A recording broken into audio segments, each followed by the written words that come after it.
The highly anticipated Zootopia 2 sequel comes to theaters this Thanksgiving break. Are you going to see it? It's the 64th animated feature from Disney Animation Studios. Let's talk about it, spoiler free.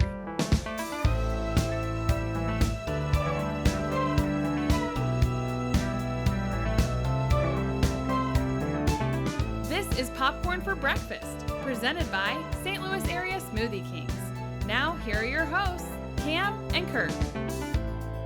Welcome back to Popcorn for Breakfast. My name's Kirk, this is Cam, and we're recording on a very rainy night. I wonder about that sometimes. I wonder about when people are listening, what are they going through? Are they on a jog? Are they driving and the rain is slapping the windshield? Is it too hot and they're waiting for their air conditioner to cool down, or the opposite? These are things you actually think about? I really do. I don't. I do worry sometimes that, like, because I'm someone who kind of matches my mood to, like, the weather. Okay. Like the energy of the, sometimes, like, if I'm feeling kind of melancholy and it's raining, I'll just kind of lean into that a little bit. So I'm trying to put that out of my head. So when I got here tonight, you didn't know it was raining. I didn't. Until you opened the door for me. Were you in like a great mood until you saw that it was raining? I'm worried. I don't know. This is the thing. I think it happens subconsciously. So I need to, like, we're talking about a colorful movie, bright animals. Got to stay there. That's where I want the energy at, is up there. It's got cool animals in it. Like Matt Damon. From We Bought a Zoo. Man, go check that clip out if you guys haven't had a chance to. Oh my goodness. Matt Damon delivers one of the most convincing lines in a movie. The dedication is out of this world. We Bought a Zoo. You know what? That was probably featured when Jimmy Kimmel and their fake feud years ago. Yeah. He like rented out a theater, quote unquote, and watched the whole movie. Oh my gosh. Which is a great bit. And I bet that's in there. I just absolutely love it. But it's so good. I digress. Today we're talking about animals. We're going to cheer you up from your melancholy status. Yeah, let's do it. And you too, viewers, we're going to chat all about this movie. It's the 64th installment. That doesn't seem like a lot, and the reason I say that is because Tangled was number 50. Yeah, and that came out in 2010. Right. Yeah. So that means in the last 15 years, they've released 14 movies. Right. So yeah, they're like a one movie a year kind of shop. Mm-hmm. So they're taking it slow. Uh-huh. They learned their lesson with Chicken Little, I'm sure. Man, that era, I mean, it's just so funny. If you like go through the timeline, my wife is like big Disney lover, and like when we lived in Oregon, like went through and watched every single Disney animated movie to mark them off the list. That era from like 2000 to 2005, yuck. Mm-hmm. Like there are some real stinkers in there. Chicken Little, Home on the Range. I don't know what else is in there. Like the Atlantis movie. I'm not going to talk too bad on Atlantis because I know people like love that. Some love people that do. movie. Yeah, they do. I don't know much about it, but yeah, there's some real stinkers. It's a weird time. I want to find the person out there who's a big Chicken Little fan. Yeah. Not of the book that we all, beloved, Just and nursery rhyme. That movie. That movie was one of the first movies. When you're a kid, you like every movie. That was one of the first movies I saw as a kid, and I was like, "This sucks." My mom took me to see that movie, and I turned to my mom after, and I was like, "Was that bad?" Because I think that was bad. And she was like, "Yeah, that was bad. That was bad." So yeah, not a good era. But Zootopia, the first one, came out sort of during the golden age, the second golden age of Disney Animation Studios. When they were kind of like feeling it. They were coming off of Frozen. They had Moana. I think Moana technically, I don't know. I think Moana might have been 2017. But I mean, this was like right in their sweet spot of like, you mentioned Tangled. Like from 2010 on, they were really cooking. And then COVID hit. And then they have been really not cooking since then. The only objectively awesome movie that they have cranked out post-COVID has been Encanto, and everything else has been either straight up bad or just, good, but not like everybody loves it. Like, for example, I liked Raya and the Last Dragon, but lots of people hated it. You didn't like it. I didn't like it. But you've got Strange World. You've got Moana 2, which we reviewed on this podcast. Not a good movie. You got Wish. Not a good movie. Mm-hmm. So, I mean, they are in a bit of a rough patch here. And Zootopia 2 is another chance to kind of go back to the honey jar and try to like get some magic back with one of these franchises that they think is successful, and here we are. Can I blow your mind? Please. Moana and Zootopia 1 Same year, 2016. Okay. I was gonna I was almost thinking they were like right on top of each other, but I thought that couldn't be right. But yeah, You are correct. okay. Your vault of knowledge of data. Well, I was just Disney thinking, release movies is there. I know in my head Moana's 2016, but then once I knew that this was 2016, I was like, that doesn't compute. You're like, no, once a year. No. This is where they shoved them in together. They wanted to see what would happen. Yeah. Big success. Zootopia is also an interesting one because of its release was kind of strange. Like in the U.S. domestically, it didn't do fantastic. It did okay, and it was critically really well received. But it was kind of like, if I remember correctly, it kind of came out around the same time of the year. It was like later in the year. Actually, no, Moana was like a November-ish release. I feel like this came out. I've got it for you. Pick a date. Well, I know Moana was like a November 2016 release. I want to say this is February. What do you got? You're good. You're good, man. I don't know how you have all of this knowledge. Was Zootopia was March 4th. March 4th. Okay. Moana was November 23rd. Yeah, okay. So it's like all about remembering which theater I saw it at and who I was with. That like you've got the pieces ticket together. stub memorized in your head. I love it. So Zootopia March 4th, that's kind of a weird release window for an animated film. So I feel like that kind of hurt its box office a little bit. But, and this is the interesting part, internationally, this movie killed, like crushed it. So, Really? So pre-COVID, you know, it was pretty typical to see a big studio picture do like 40% of their box office here in the U.S. and 60% internationally. That has gotten all wonky post-COVID. Oh, yeah. There's no rhyme or reason to it. But Zootopia 1 was actually even more skewed towards the international. 68% of its box office revenue came from overseas, and the bulk of that came from China. China loves this movie. So China. if there's any Chinese like listeners watching, like if you love Zootopia, let us know. Welcome. I was like researching what's up with that, you know, and it's just kind of like the stars aligned. Like the whole like anthropomorphic animals thing is something that's very trendy in China. They like cute animals and things like that. This movie came out right before the Chinese New Year, so lots of people were perfect. off of work, and so yeah, I mean, I think it just clicked with that market, and now in like Disney Shanghai, they have like a Zootopia ride and Zootopia Land. So really, like the main reason we got this sequel was mostly because of China, and they're expecting another huge opening for it. Over $200 million they think is going to come in this week for Zootopia 2 in China alone. That's wild. Yeah. You want to know something else that's wild? Please. I've never seen the first one. Oh yeah, you mentioned that. Never seen it. That's interesting. So your kids never went on like a kick with it, or They have. They've seen it multiple times. you're just an absentee father? I haven't seen my kids in 33 years. I kid. Or my grandkids. No, I just I've started it several times. I never make it past that opening play. I don't know what it is. Just the play. Wow, that's like very short into the movie. Yes. That's like not even hardly into. You know, they jump into that so fast. It's like title Disney, boom, we're on the stage and things are happening. I'm like, whoa, slow down for me. So I got to be like really energized the next time I turn that on. Maybe tonight. Maybe tonight. I'm super energized right now, so let's do it. If the rain doesn't put you to sleep, you can watch it after this.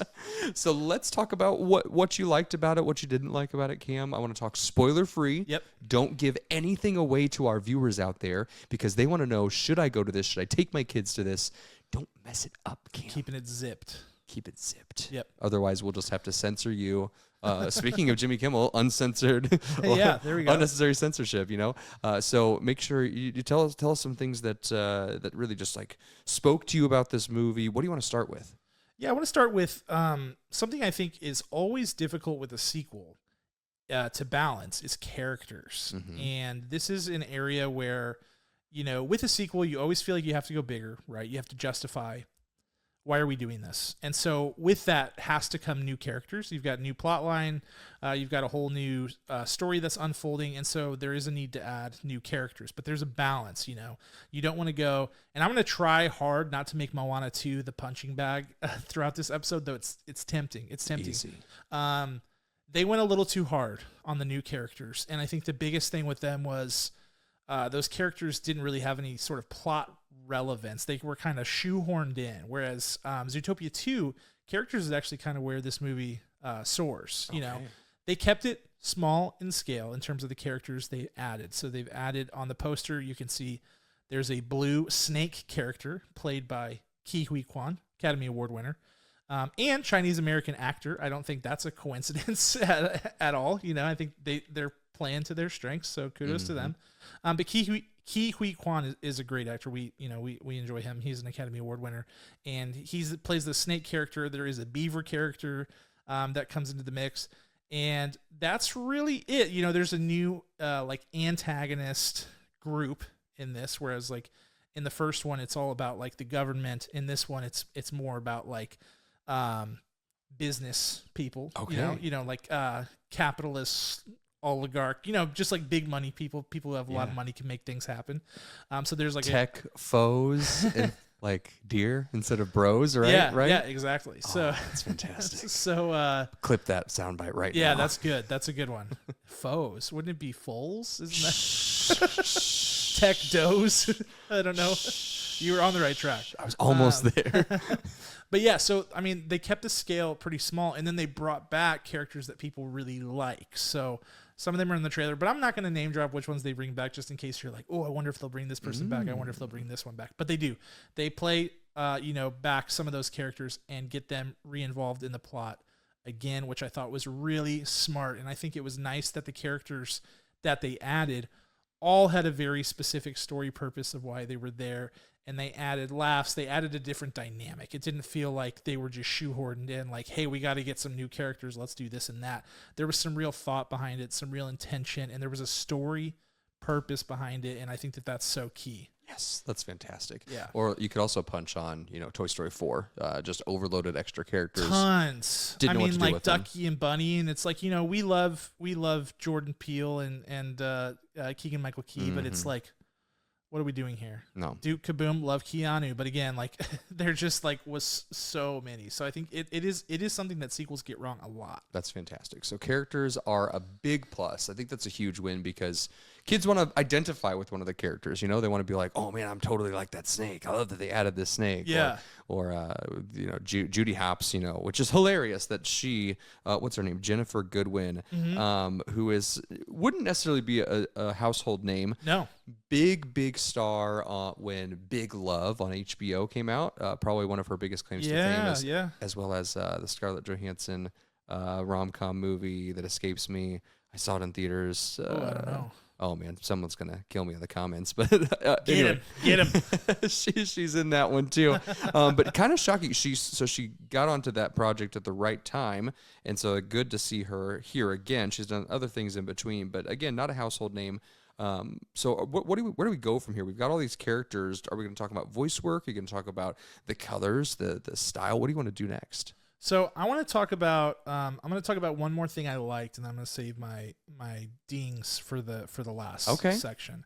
And I do want to talk about the aesthetic of this movie. So, Zootopia. I think one of the big draws of it is this concept of having a bunch of different worlds within a single animal city. So you've got like Tundra Town, and you've got like the Safari District. I don't know what all the correct names are, but the idea of the original movie is like there is technology in place that allows all these animals to inhabit their own little ecological zone that has their right temperatures and things like that they need. That's cool. That's in the first one. It's in the first one. Yeah, they kind of explain that how it all works, and so that's one of the cool things about this.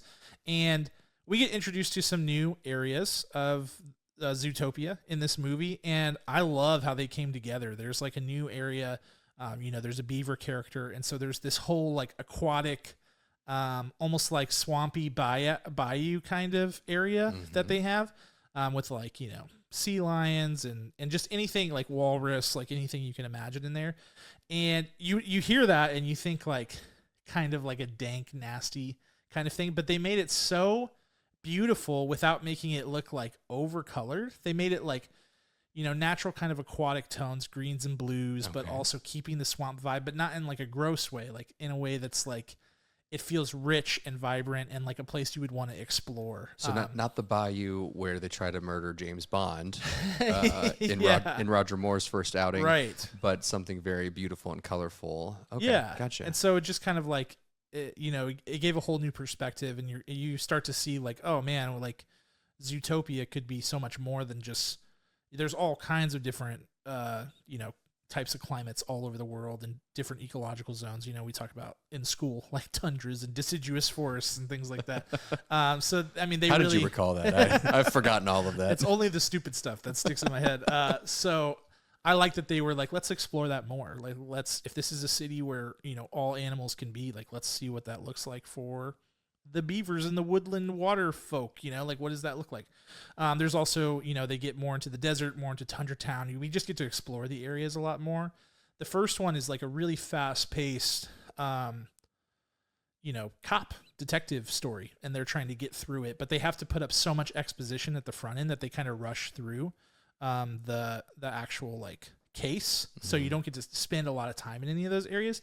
In this one, we got the exposition out of the way. We know these characters. This one's more like True Detective. It's like really slow, really dark. Exactly. Just like True Detective. No, but it is like they get more time to kind of like live in these lands, and you get to really experience it. So I really, really like that. There's a great like action climax point in this movie where there's like, the rubber is meeting the road. We know like who's behind everything, mm-hmm. and they're like coming to blows, and the whole team is involved. We're in Tundra Town, so this like snow is falling. Think like 007, GoldenEye. We're just gonna go just James Bond references. That level where you're outside in the snow on the video game. Yeah, it's like that. Like snow is pouring down, and there's like this big, like militaristic looking like outpost that they're in. Oh, that's so cool. And the Michael Giacchino scores just swelling, and it's like, man, this looks so good. So yeah, I mean, I just love all the different elements, all the different dynamics they were able to build into this. I feel like it works really well. Does Michael Giacchino did he have something else he scored that released this year? Fantastic Four. That's right. That's right. Crazy. Disney's got Michael Giacchino locked in because I mean he's the Incredibles guy. I mean he does all kinds of stuff. So. Yeah, that's two very large releases in a single year, and two really good scores. This one is very good too. Yeah, the Fantastic Four was so unique. Like, how do you make that work? And he made that score work really good, very well. Oh, it's fantastic. Well. 4. Let's move on to what else do you want to talk about here, Cam? What could even be left? Colors, characters, something with a C. Start it with a C. No, it's gonna be story. Hold on. Story. What's another word for story? I got conflict. That's only part of a story. I don't know. Hold on, I'm gonna growl until I get it. like the ring. This would just be ASMR the rest of the time. Only like whatever the opposite of that is. So, story. Yeah, this is what I really didn't like about this movie is the story. It's pretty similar to the first one, and I don't want to get into like the details of that, but like there is a conflict. It's different people who are causing the problem, but it is a very similar story. And that bothers me a lot because I just feel like it especially bothers me because they did so much else that was good. It was like they, made the right decisions with the characters. They made the right decisions with how things should look and how everything comes together. And then it's like the story was just kind of lazy. And one of the problems I kind of have with Zootopia in general, and this goes to the first one too, is like the concept itself is not Disney's most imaginative concept. It's like Animal City. It's like a concept that like a 5-year-old kid could come up with, like, and maybe did, and probably did. Like, no disrespect, but it just is. This is not one of those concepts that's like, wow, that is a really thoughtful, cool idea. Like, Soul. I guess that's Pixar technically. Yeah, but I mean, like even Disney Animation Studios, like you think of, even Encanto. Yes. Really cool original idea. Just something that's like, oh wow, how did they come up with that? This is not that. It's like Animal City. And then someone is like, how do they all exist in the same city? They're like, well, there's these walls that control the weather. It's like, it's cool.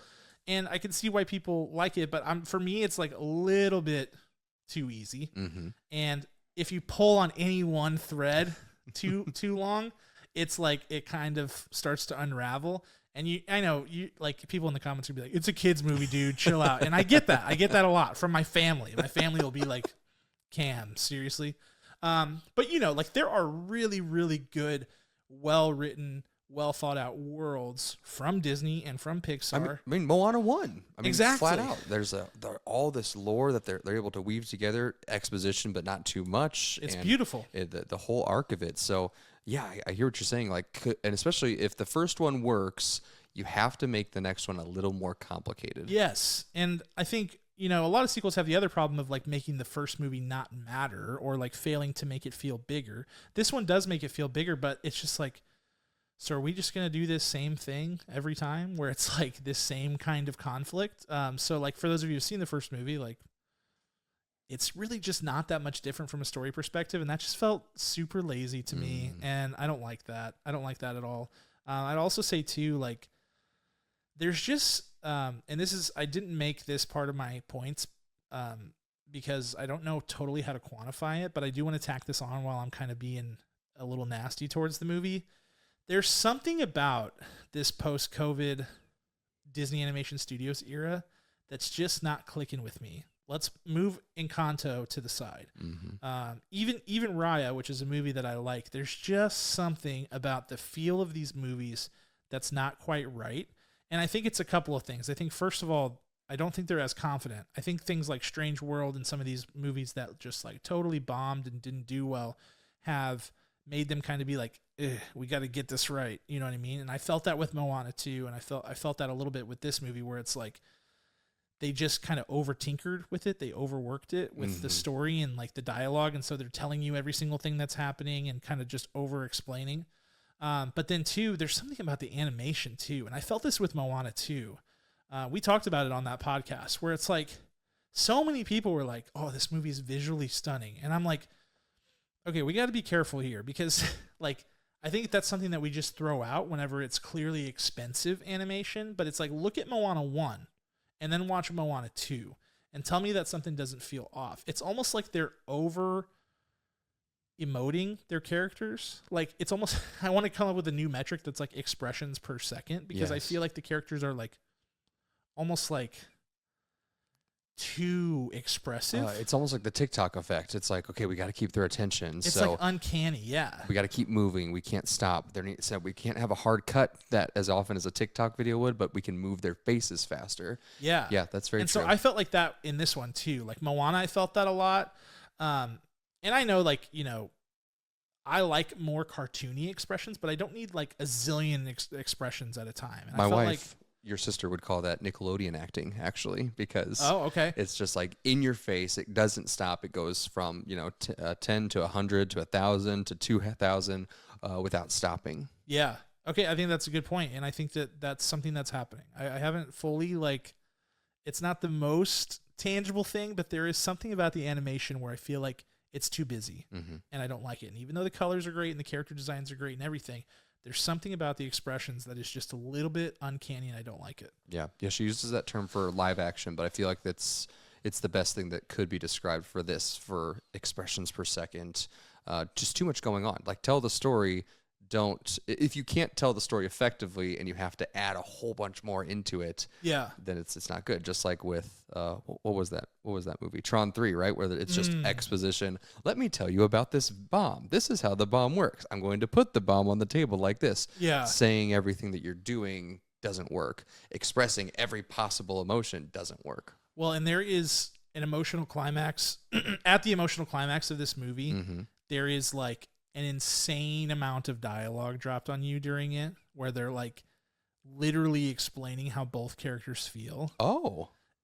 Like each character is explaining how they feel in like excruciating detail, and they cheat a little bit because earlier in the movie they were having a therapy like session for the characters. Got it. And so it was like they couldn't share how they felt, and so they made it like at the end they're like, now they're able to trauma dump share.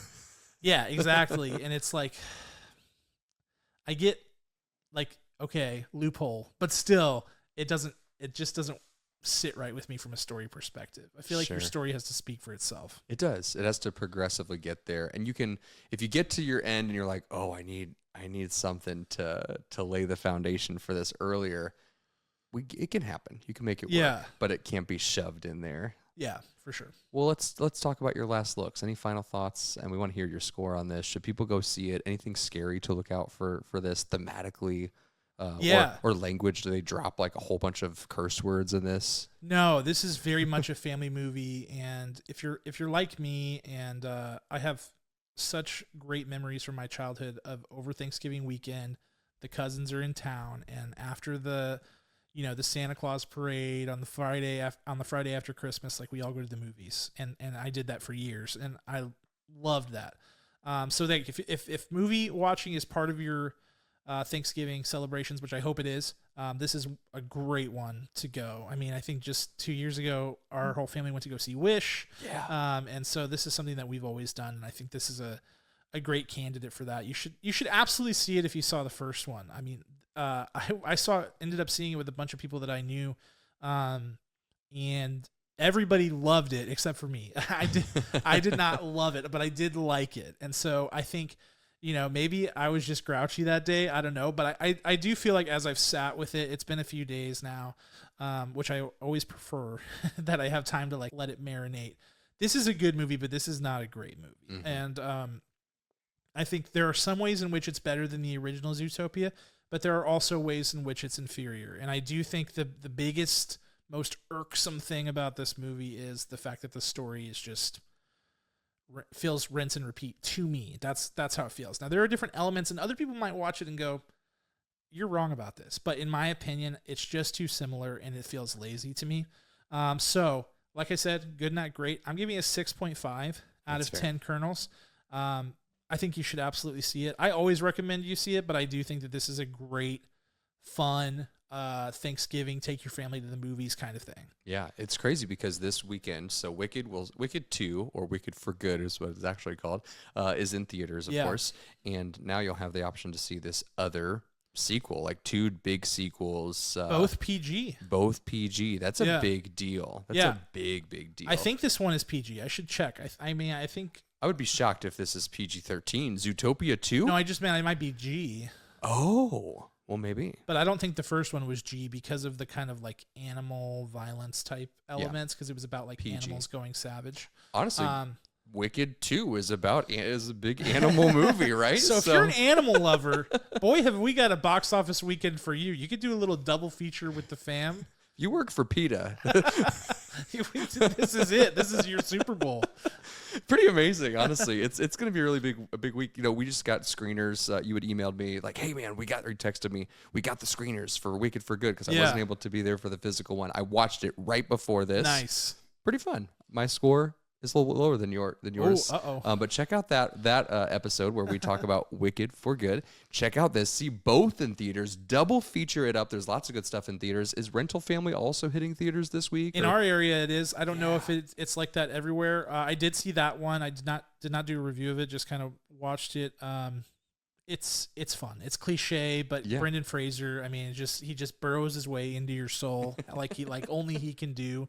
Just like those beetles and the Mummy, they just burrowed right into the skin. Gross, and yes, sucked your just like soul. that. But it's it's a really cute movie. That's fantastic. There's so many things to see. We hope that you get out to the theater and see them. Grab your family, and begrudgingly, if you don't want to talk to them, that's honestly the best. If you got someone you don't like, say, "We're going to the movies. I can't listen to you talk anymore. We're going to watch Zootopia," where everyone can agree this is a fun Disney movie. 6.5 out of 10. That's fantastic. Well, we will talk to you guys very soon for whatever movie we talk about next. We can kind of never know. It's going to be a surprise to us sometimes. So once again, whether you're watching the rain hit the window panes of your vehicle, whether you're jogging on the treadmill, whether you're in Alaska, in Ireland, in Sweden, those are real places that people listen to our podcast. That's right. And in Ireland, Zootopia is called Zootropolis. So just keep an eye out for that. That's fantastic. I have a red beard if you're only listening. I'm Irish, ladies and gentlemen.